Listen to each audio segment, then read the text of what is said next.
So students, आपके paper में जो सेक्शन डी आएगा टेक्स्ट बुक्स में से प्रोज, पोइट्री और सप्लीमेंट्री रीडर से पूछा जाएगा, और दोनों ही बुक से आते हैं और पोम से भी आते हैं। अब ये टोटल आपको 12 मार्क्स के आएंगे। तो 5 मार्क्स का तो आपकी हॉर्नबिल में से आएगा, 3 मार्क्स का पोइट्री में से आएगा और 4 मार्क्स का आपका स्नैपशॉट्स में से आएगा।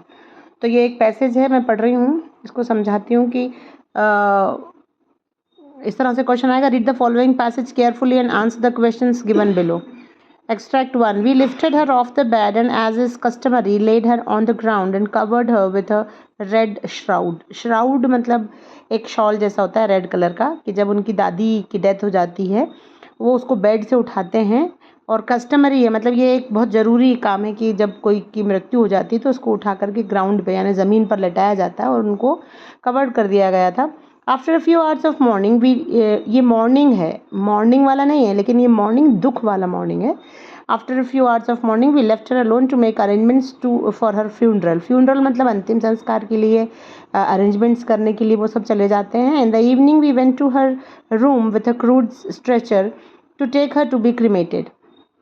उनका अंतिम संस्कार के लिए इवनिंग में राइटर लिख रहे हैं कि वो उसके रूम में जाते हैं और एक स्ट्रेचर लेकर के जाते हैं उनको लिटाने के लिए। The sun was setting and had lit her room and veranda with a blaze of golden light. और जो सूर्य था वो अस्त हो रहा था, और उनके कमरे में और वेरांडा मतलब बाहर एक छोटी सी जगह को बोलते हैं, वहाँ पर ब्लेज ऑफ गोल्डन लाइट मतलब कि सुनहरी धूप थी। And we stop half way in the courtyard, और हम कोर्टयार्ड मतलब आंगन को कहते हैं, हम वहाँ पर रुक गए। All over the veranda and in the room light up to where she lay dead and stiff wrapped in the red shroud thousands of sparrows sat scattered on the floor. उन्होंने क्या देखा कि जहाँ वो लेटी थी सॉरी जहाँ वो लेटी थी वहाँ उन्होंने देखा कि बहुत सारी चिड़ियाँ जो हैं, स्पैरोज मतलब चिड़ियाँ जो हैं वो बैठी हुई हैं, स्कैटर्ड ऑन द फ्लोर मतलब बिखरी हुई हैं, मतलब अलग अलग बैठी हुई हैं वो।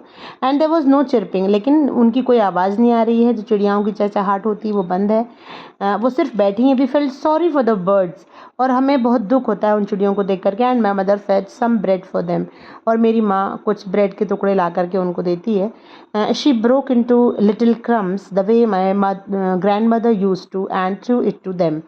वो क्या करती हैं, ब्रेड को छोटे छोटे क्रम्स मतलब पीसेस में तोड़ देती हैं, जिस तरह की मेरी ग्रैंड माँ करती थी, और वो उनकी तरफ थ्रो कर देती हैं, फेंक देती हैं। The sparrows took no notice of the bread, लेकिन वहाँ बैठी स्पैरोज उनका ब्रेड क्रम्स की तरफ बिल्कुल ध्यान नहीं देती हैं।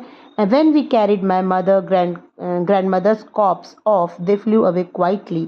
और जब हम अपनी ग्रैंड मदर के कॉप्स मतलब डेड बॉडी को बोलते हैं, को जब हम लेके जाते हैं तो दे फ्लू अवे क्वाइटली, वो चुपचाप से उड़ जाती हैं। Next morning the sweeper swept the bread crumbs into the dustbin.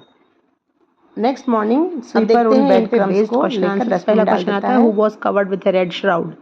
Red shroud लाल रंग के श्राउड से किसको कवर किया गया था? तो grandfather, mother, grandmother, the poet sister. तो grandmother is the right answer. Second question, why did the birds not eat the bread crumbs. जो बर्ड्स थी उन्होंने ब्रेड क्रम्स क्यों नहीं खाए थे? Because they were not hungry, because they were morning, because they wanted to eat something else, because they had no time to eat. इसमें B option सही है कि वो मॉर्निंग यानी वो दुख में थी, इसलिए उन्होंने वो ब्रेड क्रम्स नहीं खाए थे।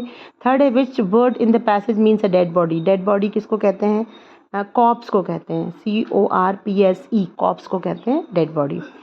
फ्यूनरल को कहते हैं अंतिम संस्कार। ब्लेज मतलब लाइट की चमक को कहते हैं, और श्राउड जो है वो लाल रंग के जो जिस कपड़े से लपेटा जाता है डेड बॉडी को, उसको कहते हैं। Who is the author of the above passage? आप सबको बहुत अच्छे से पता है, लेसन नंबर 1 हमारी हॉर्नबिल का, इसको लिखा है खुशवंत सिंह ने, और इसका नाम है the portrait of a lady. Fifth, the birds ate the breadcrumbs, did not eat the breadcrumbs, chirped loudly, swept the breadcrumbs into the dustbin। तो इसका सही आंसर होगा कि the birds did not eat breadcrumbs।